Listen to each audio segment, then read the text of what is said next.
다음 베드로 후서겠죠. 후서는 또 3장까지 있습니다.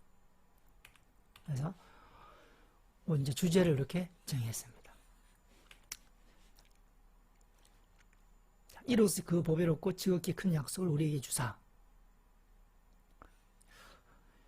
그 보배롭고 지극히 큰 약속을 우리에게 주사. 구원받은 사람들은 이런 약속을 받았구나라는 것을 이미 간주하고 얘기하고 있죠. 자, 이 약속으로 말미암아 너희가 정욕 때문에 세상에 썩어질 것을 피하여 신성한 성품에 참여한 자가 되게 하려 하셨느니라. 되게 하려 하셨느니라. 의도죠, 의도. 방향. 왜 이렇게 주었느냐? 왜 이렇게 구원했느냐? 그게 보면 이런 방향으로 나아가도록 하기 위해서 이렇게 하죠. 그게 뭐냐? 신의 성품입니다. 신성한 성품, 예수님의 어떤 모습. 그러니까 처럼이라는 것은 예수님을 닮아야 되는데 이게 닮지 말아야 되는 부분이 있고 닮아야 되는 부분이 있는 거죠.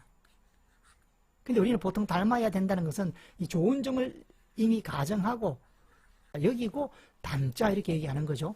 그 닮지 말아야 될 부분은 뭐냐? 쉽게 얘기하면 그겁니다.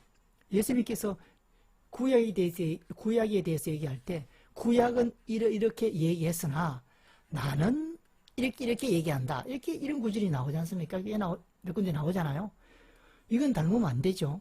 이거는 예수님만이 할 수 있는 일입니다. 하나님이기 때문에 구약은 이렇게 있지만 그 구약은 나는 이렇게 얘기한다. 이렇게 얘기할 수 있는 거죠. 이거는 닮으면 안 되는 요소이죠. 그리고 이제 나머지는 이제 예수님 성품을 닮아야 되겠죠. 일반적으로 우리가 닮아야 되는 것은 예수님의 사랑, 예수님의 지혜, 예수님의 의도, 예수님의 생각 이런 거 닮아야 되죠. 그게 신의 성품이라는 것은 요걸 얘기하는 거죠. 동그라미. 닮아야 되는 부분을 참여하는 자가 되게 하려 우리를 구원했다. 구원받고 난 뒤에 방향성을 서신서는 분명히 우리에게 제시해주고 있습니다. 이게 왜 중요하냐면 오늘날 예수 믿고 구원받고 20년, 30년 신앙생활을 해도 처음 믿을 때 그 신앙생활을 그리워하고 있는 권사님이나 그런 장로님들을 많이 본단 말입니다. 이게 발전이 없었다는 거죠. 그게 서신서, 구원받고 난 뒤에 그 뒤에 어떻게 신앙생활을 해야 되는가에 대한 지식이 없다는 것을 우리가 없었구나 하는 것을 알 수가 있죠. 그런 분들한테. 예수 믿는 것은 초보죠, 초보. 그 뒤에는 이제 더 아름다운 길이 있는데, 전하기만 했고, 믿기만 했고, 그리스도인의 삶을 살아가는 데는 신경을 덜 썼고, 말씀 공부도 덜 파악했고, 노력도 덜 했기 때문에 지금의 약간 이상한 신앙 형태의 내적인 모습을 갖게 됐다라는 거죠. 오늘 만약에 그런 영적 상태를 베드로나 바울이 봤다면 또 성령님께서도 전하겠죠. 이렇게 1장은 그 얘기, 신의 성품에 참여하는 자가 되게 하려고 우리를 구원한 것이다. 다음 거짓 선지자. 이제 이 이야기가 지난 시간에 말씀드렸다시피 성경 후반부에 가면 갈수록 거짓 선지자, 거짓 사도, 거짓 선생, 가만히 들어온 자들 이런 표현들이 많고 그들에 대한 경계에 대한 메시지가 많아진다는 것을 자연스럽게 느낄 수가 있습니다. 그러나 백성 가운데 이 거짓 선지자는 어디에 들어가느냐 하면 믿는 자들입니다. 믿는 자들. 지금 이건 서신서 믿는 자들이잖아요.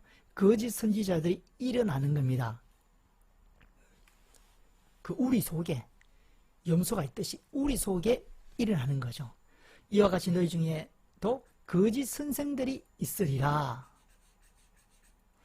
그들은 멸망할 이단을 가만히 끌어들여. 이단 여기만 나온 게 아니고 갈라디아서도 나오죠. 이단들이 말하기, 이단이 어디냐? 이단 여기 성경이 있습니다. 이단에 대해서 분명한 인식을 갖고 구분을 해야죠. 함부로 이단이라고 말하지 말라. 우리도 그런 부분도 우리가 생각해야 되겠지만, 그러나 그것이 이제 악용될 수가 있죠. 그 진리가 모자라고, 그 지혜가 부족하기 때문에 말 못하는 걸 가지고 이단에 대해서 함부로 말하지 말라 하는 것은 이제 합리화시키는 거죠. 이단에 대해서 분명하게 말해야 됩니다. 사과인지 벤지 모르면 그걸 어떻게 함부로 사과라 그러냐. 그렇게 질문하는 사람 우리가 들으면 그 황당한 질문이죠.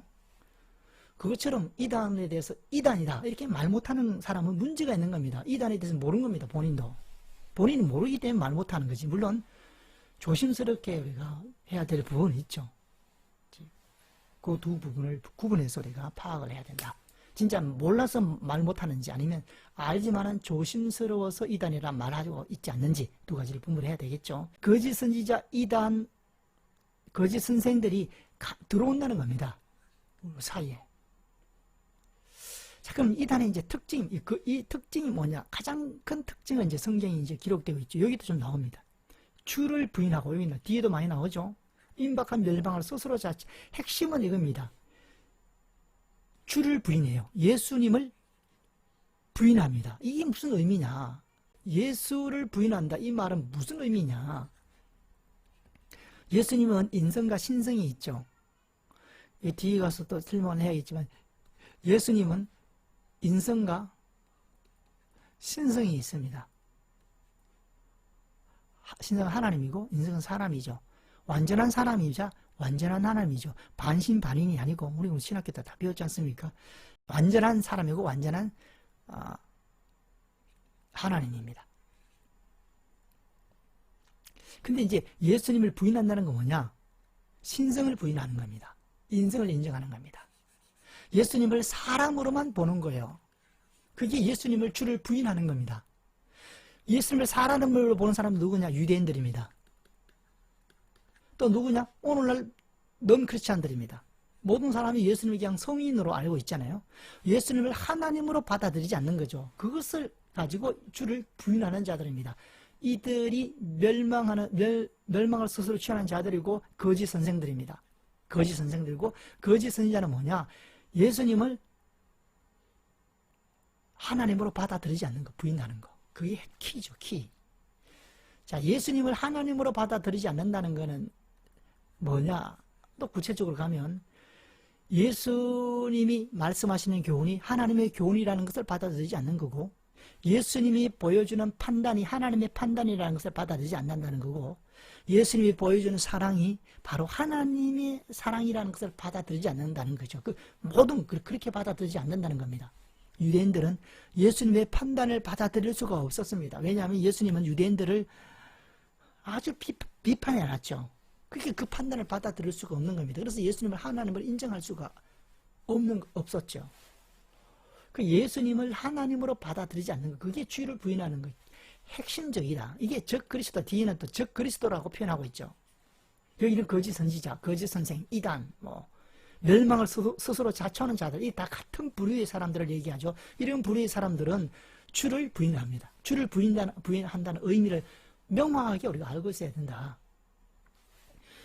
주님을 하나님으로 받아들이는 것을 부인하는 거죠. 주님이 행하시는 사랑, 판단, 분별, 주님이 주시는 지식, 이게 다 주님께 아니고 누구냐? 하나님입니다. 분명히 인간인데, 우리가 눈으로, 그 당시에 예수님 2000년 당시에 분명히 눈으로 보면 사람을 보는 거죠.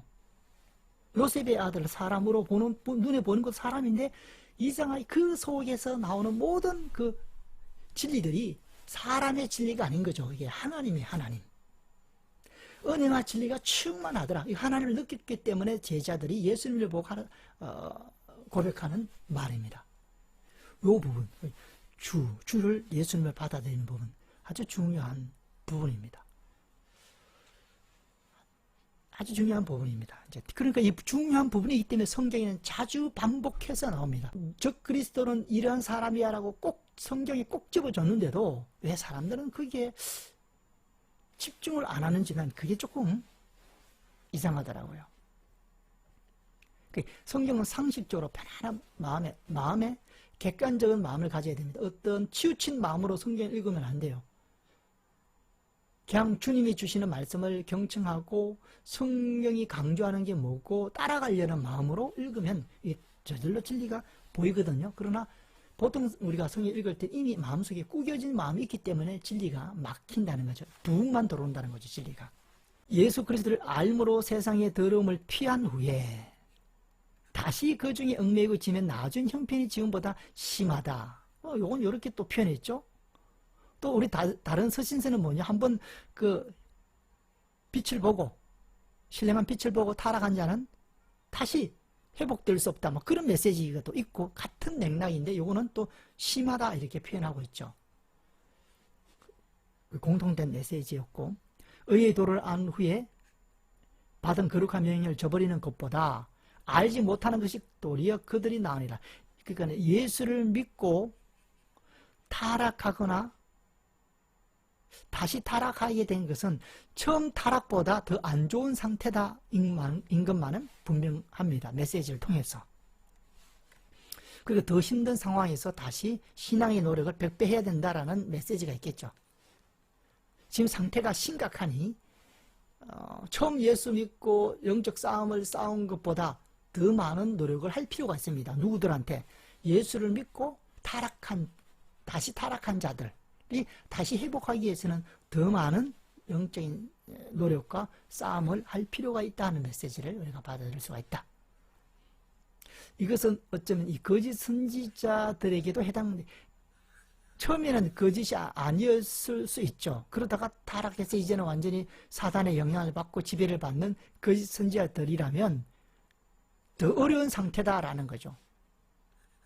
안 믿는 자보다. 이들이 여기서 벗어나기 위해서는 더 많은 노력을 해야 된다는 암시적인 메시지를 전하고 있는 것이 아닐까. 그러므로 우리도 마찬가지죠. 죄를 지었거나 이렇게 넘어졌거나 어떤 타락했을 때 더 내가 많은 노력을 해야겠다라는 마음의 다짐을 하면 우리가 성경을 바로 읽는 거다 이렇게 판단할 수 있습니다. 자, 그리고 말세. 의가 있는 곳인 새하늘과 새 땅을 바라보는 도다. 결국 이 말세는 같은 맥락이죠. 보세요. 지금 베드로 후서인데도 베드로죠. 근데 바울이 쓴 데살로니가 전후서를 보면 그렇죠. 이게 지금 보면 하나님의 날이 임하기를 바라보고 간절히 사모하라. 재림의 날일 수 있겠죠. 우리는 그 약속대로 의의가 있는 곳인 새하늘과 새 땅을 바라보다 하여튼 일단 말세입니다. 말세. 뭐 재림이든 뭘든 말세. 하여튼 끝. 이때 우리는 어떤 신앙 태도를 취해야 되냐 하면 사랑하는 자들아 주 앞에서 흠이 없이 평강 가운데 나타나기를 힘써라. 점도 없고 흠도 없고. 우리 데살로니가에서 데살로니가의 주제죠. 재림 때 너희들이 신앙생활을 어떻게 해야 되느냐? 영과 혼과 육이 온전케 되기를 원한다. 그게 바울의 메시지입니다. 지금 베드로의 메시지는 똑같은 거죠. 표현과 다를 뿐이지. 점도 없고 흠이 없이 평강 가운데 나타나기를 원한다. 다른 성경책이고 다른 그 저자지만 똑같은 메시지를 전하고 있죠. 그러니 성령께서 감동을 원저자는 성령이라는 것도 우리가 알 수가 있고, 그리고 말세 또 세상 끝에 새 하늘과 새 땅을 바라보는 어떤 시기에서 말세 시기에서 우리가 취해야 될 것은 우리의 영과 혼과 몸을 온전하게 점도 없이 흠도 없이 그렇게 영혼을 보살피는 것이 말세를 준비하는 삶이다. 그렇게 살아가는 것이 우리 영혼을 살리는 일이다라는 거죠. 그리고 성경은 지금처럼 반복되죠. 성경의 저자가 한 분이구나 하는 걸 느낍니다. 다른 면도 있어요. 다른 면은 지금처럼 표현이 다릅니다. 데살로니가의 표현하고 베드로 후서의 표현이 다르구나. 이게 유기적 영감이기 때문에 그런 거죠. 그런데 그들이 전하고 있는 핵심 메시지는 희한하게 똑같다는 말이죠. 그러니까 한 저자가 정했구나 하는 것을, 이 저자가 한 사람이구나 하는 것을 또 우리가 느낄 수가 있죠. 그게 성령님이다. 성령님이 우리에게 주는 메시지로 받아들여야 된다. 그러니까 말세가 되면 더욱더 우리는 신앙의 모의를 힘쓰고, 또 그런 표현도 있잖아요. 성경에. 모의를 힘쓰고, 더 기도하고, 더 우리 영혼을 보살피는데 집중해야 되겠다. 다른 데 신경 쓰는 게 아니고. 자, 이제 넘어갑니다. 베드로후서. 그 다음에 이제 요한 1서입니다. 자, 요한 1서. 사도 요한이 쓴 책이 이제 5장까지가 있고 세 가지 주제로 엮었습니다. 빛, 사랑, 확신. 빛. 사귐이 더 빚도 괜찮지만 사귐이 지금 내가 쓰게 되면 사귐으로 바꿀 것 같습니다. 그 옛날에 뭐 10여 년 전에 했기 때문에 빚. 그럼 빚으로도 괜찮습니다. 자, 우리가 보고 들은 바를 너희에게도 전하면 너희로 우리와 사귐이 있게 하려면 우리의 사귐은 우리와 사귐은 즉 아버지와 예수 그리스도와 더불어 누립니다. 사귐이다, 누립니다. 뭐 비슷한 표현이죠. 그 구원을 이렇게 표현했습니다. 주님과 사귐이 있으면 그 사람은 구원받은 겁니다. 그렇게 표현할 수가 있죠. 우리가 너에게 듣고 전하는 소식이 이것이니 곧 하나님의 빛이다. 그 사귐의 특징은 뭐냐? 빛이다는 거죠. 그 사귐은 많은 요소가 있죠. 많은 은혜스러운 요소가 있습니다. 그걸 다 적는 건 불가능하고, 그 중에 이제 요한 1장 5절을 통해서 전하는 것은 빛이다. 강력한 특징 중에 하나는 빛이다. 빛이 있다. 이단의 집단들에 이렇게 보면 빛이 없어요. 이게 눌려 있어요. 이단의 집단. 빛이, 그것도 그냥 말하지 않고 그냥 보면 빛이 없습니다. 뭔가 침침하고 그 속에 뭔가 한다고 막 열정을 내지만 전체적인 느낌은 빛이 없습니다. 그런 것을 느낄 수가 빛이다. 사귐이다. 그런 단어고, 이 단어들이 우리에게 은혜를 영적인 어떤 현상을 드러내는 것이죠. 그에게는 어둠이 조금도 없다. 이런 것도 다 중요한 내용이다. 그 다음에 사랑. 사랑은 굉장히 많죠. 세상 사람들이 악인도 사랑합니다. 죄인도 사랑합니다. 의인도 사랑하고, 그 사랑 종류가 되게 많죠. 그럼 우리가 찾는 사랑은 주님의 사랑이죠. 그 주님의 사랑의 특징은 뭐냐? 십자가의 사랑이죠. 십자가의 특징은 뭐냐? 희생입니다. 희생이 사랑이 전부다, 그게 아니고 사랑에 있어서 아주 중요한 특징, 주님의 사랑의 가장 중요한 특징은 희생이라는 거죠. 희생에서 하는 그 사랑이 가치가 있고 주님의 사랑이고 의미가 있고 상급을 기대할 수 있는 사랑이지만, 그렇지 않는 사랑은 성경이 이야기한 사랑하고는 다르다. 그래서 형제를 위하여 목숨을 버린 것이 맞다. 이런 얘기를 성경은 자주 쓰고 있는 거죠. 왜냐하면 그 사랑의 특징이 그러니까. 형제를 위하여 목숨을 버리는 것이 마땅하다. 그 온전한 사랑은 두려움이 없다. 목숨을 버리는 상황이니까 두려움이 없죠. 두려움이 없다. 두려움을 내쫓는다. 두려움에는 형벌이 있습니다. 두려움하는 자는 사랑 안에 있지 아니한다. 희생이 있어야 되고 두려움이 없어야 된다. 두 가지 우리가 정보를 또 얻을 수가 있죠. 하나님의 사랑에 대해서 요한일서 3장 16절, 4장 18절을 통해서 전해주면 하나님의 사랑의 특징, 정보는 희생적인 것이고, 또 하나는 두려움이 없는 것이다. 또 다른 하나님의 사랑은 다른 요소가 있겠죠. 그건 또 다른 서신서에서 우리가 배울 수 있겠죠. 그래서 하나님의 사랑에 대한 개념이 우리 속에 들어오게 됩니다. 이게 명확하게 들어와야, 어설프게 들어와서는 안 되죠. 명확하게 들어와야 겨우 우리가 그 사랑을 실천할 가능성이 있는 겁니다. 우리는 다른 사랑으로, 이기적인 사랑으로 굳어져 있기 때문에 주님의 사랑이 쉽게 행해지지 않죠. 자양 싸워야 되고, 그래서 내적인 변화가 일어남과 동시에 주의 사랑을 실천할 수가 있게 된다. 아니면은 속은 이기적인 사랑인데 겉만 주님의 사랑을 행하는 거죠. 그럼 이거는 그것은 의미가 없습니다. 금방 또 자기 본질로 돌아가죠. 그렇게 됩니다. 자, 속이 그렇지 않는 사람이 사랑을 행하는 것은 뭐와 같나 하면 물에 뜨는 나무, 이거 나무는 물에 뜨는 그런 속성을 갖고 있죠. 그런 체질이죠. 그런데 우리가 손을 쭉 집어넣으면 물속에 들어가 있잖아요. 그와 같은 상태입니다. 속이 변화되지 않는 겉의 예수님의 사랑을 행하는 사람은 그런 사람입니다. 내가 손을 놓으면 다시 원상태로 돌아가듯이 이들은 다시 자기의 모습대로 돌아갈 수밖에 없다는 거죠. 그래서 내적 변화가 필요한 겁니다. 예수님의 내면을 닮은 만큼 주님의 사랑이 우리 삶 속에서 나오는 거죠. 그렇지 않고 나오는 사랑은 회칠한 무덤이라는 거죠. 깨끗해요. 그치? 속은 썩어 있는데 예수님께서 유대인들의 내적 상태를 보고 표현한 것이 회칠한 무덤이다. 겉은 뽀하고 깨끗하고 하얗지만 참 뭐 나무랄 데가 없이 이렇게 그렇지만 속은 썩어 있는 무덤이라는 거죠.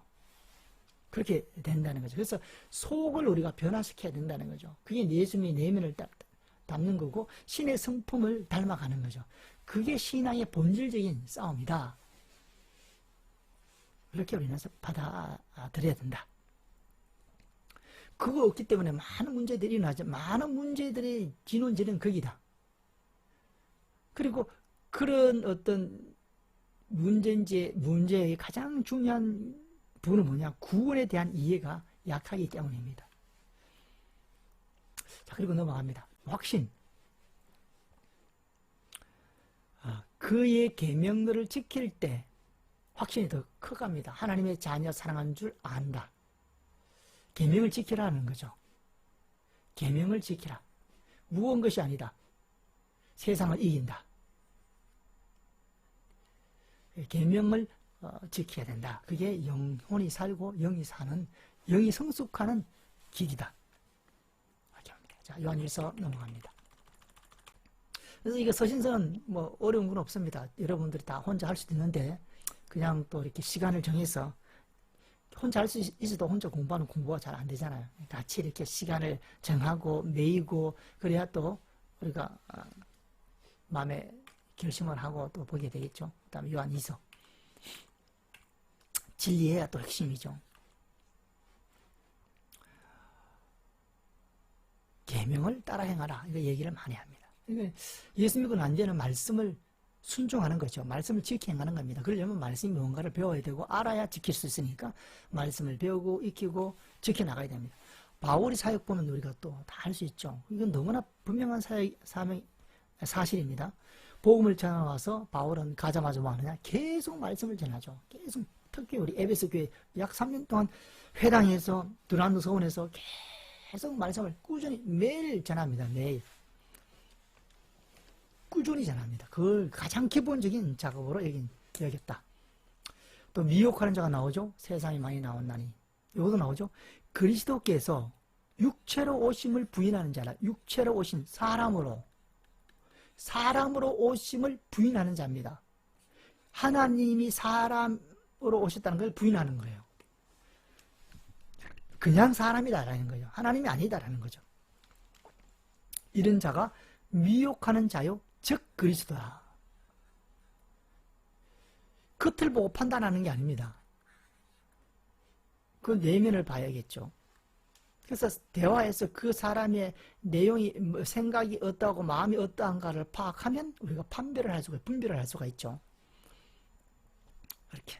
이거 이제 자주 나왔다라는 얘기죠. 그리스도께서 육체로 오심을 부인한 자가 미혹하는 자요, 즉 그리스도니. 스스로 상가 우리가 이런 것을 잃지 말고 오직 상을 받으라. 지나서 그리스도의 교훈 안에 거하지 아니하는 자는 참 굉장히 중요합니다. 우리 이제 말씀을 지켜 행해야 된다. 이건 보편적인 말입니다. 우리 크리스찬이면 다 아멘 하고 받아들이는 말씀이죠. 근데 그럼 좋게 그렇게 넘어가냐? 그래 갈 수가 없다는 것이 여기 읽어보면 우리가 그렇게 갈 수만은 없다. 그리스도의 교훈 안에 거하지 아니하는 자는, 자, 요한은 어떤 마음으로 전하고 있는 걸 봐야 됩니다. 하나님을 모시지 못하고 교훈 안에 거하는 사람은 아버지 아들을 모시느니라. 첫 번째 메시지는 그거고, 그리스도의 영이 하나님이 그 속에 없다는 겁니다. 교훈 안에 거하지 않은 자는. 두 번째는 이 교훈을 가지지 않고 너희에게 나아가거든 그 집에 들이지도 말고 인사도 하지 말라. 인사도 말라. 이 교훈을 가지지 않는 사람하고는 절교하라는 거죠. 그렇게까지 얘기합니다. 그만큼 중요하다는 거죠. 그리고 그에게 인상하는 자는 그 악한 일에 참여하는 자다. 매정하게 절교하라. 상황이 심각하다는 거죠. 그리스도의 교훈을 안에 거하지 않거나 가시지 않는 자는 심각한 상태입니다. 그 사람하고 인사도 하지 말고 그렇게 집에 들이지도 말라 라고 얘기할 정도로 교훈 안에 거하는 것을 강조하고 있는 겁니다. 그렇게 들어야겠죠. 이 메시지가. 이 교훈 안에 있는 것은 절대적으로 우리가 해야 될 사항이다 하는 것을 느낄 수가 있다. 그냥 말씀을 지키면 살지 이렇게 편안한 마음까지는 안 되죠. 싸워서 지키고 순종하고 십자가를 지고 그렇게 해야 한다. 그렇게 우리가 받아들입니다. 자, 요한 3서 봅니다. 1장으로 되어 있고 가이오 칭찬하고 책망하고 칭찬합니다. 이 사람들이죠. 세 사람. 가이오 칭찬. 사랑하는 자인데 영혼이 잘된 같이 범사가 잘되고 강건하기를. 그래서 영혼이 가장 중요하다. 그것처럼 범사에 형통하고 육체의 강건. 우리 순복음교회에서는 이거 중요한 메시지죠. 그리고 성경 전체의 어떤 핵심을 아주 잘 표현한 구절이다. 이렇게 봅니다. 영혼이 잘된 같이 범사가 잘되고 강건하라. 참 은혜스러운 말씀이고 우리가 다 아주 익숙하게 쓰는 말씀이지 않습니까? 큰 방향을 정했다. 가장 큰 바운더리를 정한 아주 소중한 말씀이다. 그렇게 봅니다. 인사인데도 불구하고 그런 중요한 굉장한 메시지가 들어가 있다.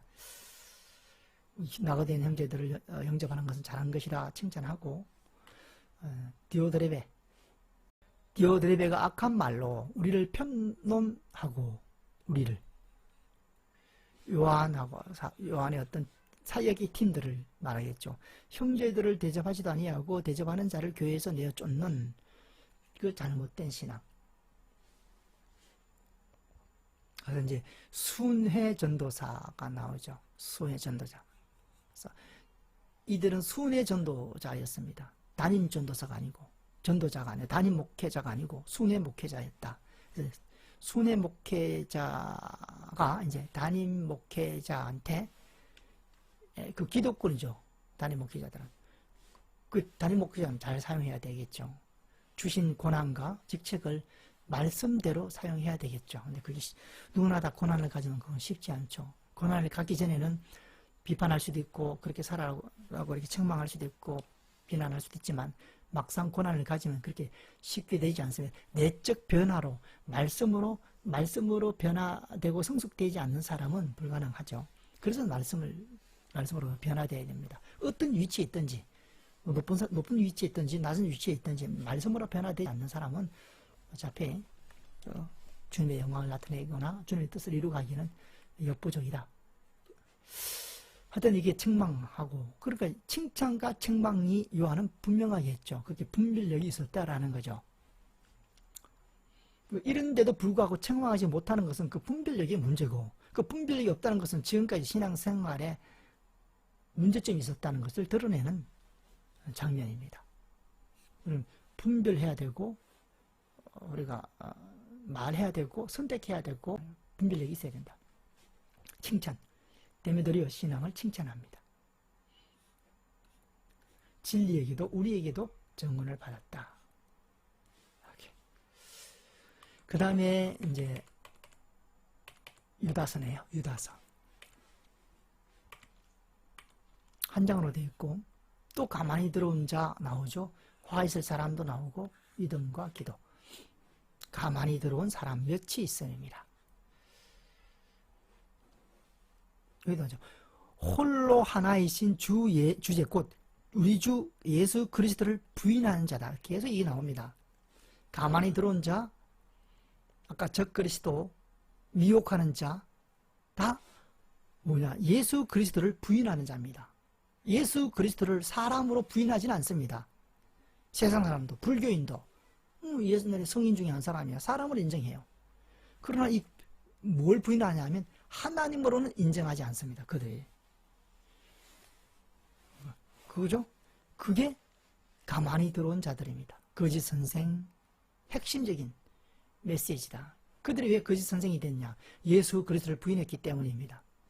뭘 부인했나? 아까 말한 것처럼 하나님, 예수 그리스도가 하나님, 예수 그리스도의 사랑이 하나님의 사랑이고 예수님이 전하는 진리가 바로 하나님이 전하는 진리다.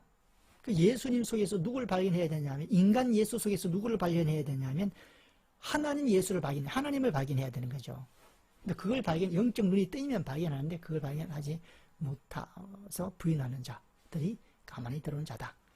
이거 이제 충분히 이해가 됐고, 나머지 부분은 전하는 건 충분히 전했습니다. 나머지 부분은 이제 질문을 통해서 이제 해결할 수 있겠죠.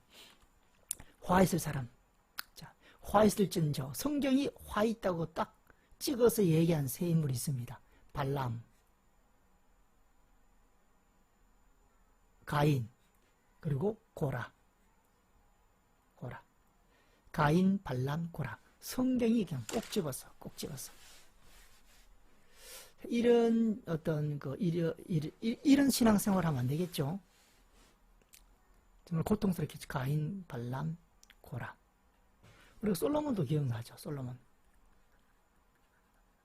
솔로몬이 타락했기 때문에 뒤에 이제 귀환하죠. 1차, 2차, 3차, 바로 3차 귀환 때 느헤미야가 귀환해서 성벽을 짓고 종교개혁을 할 때, 그때 에스라와 함께 종교개혁을 하지 않습니까? 그때 종교개혁을 할 때 그들이 다짐하면서 종교개혁한 내용 중에 하나가, 우리는 솔로몬처럼 그렇게 우상을 섬기다가 하나님께 버림받거나 책망받지 말자라고 다짐하죠.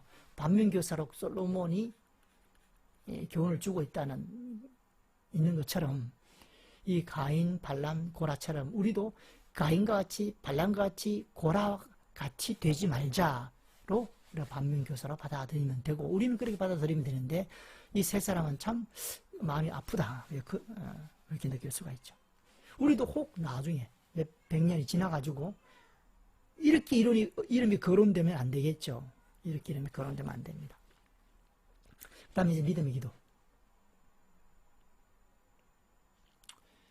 믿음 위에 자신을 세우고. 자, 믿음 위에 세운다는 건 뭐냐? 진리입니다, 진리. 믿음은 뭘 믿냐 하면 진리를 믿거든요. 자, 이런 이제 가만히 들어온 자들, 화 있을 자들, 이들에 대한 희망이 있냐 물으면 있다는 거죠. 그게 뭐냐 하면 믿음의 기도라는 거죠. 그 믿음은 뭐냐? 진리 위에, 다시 진리를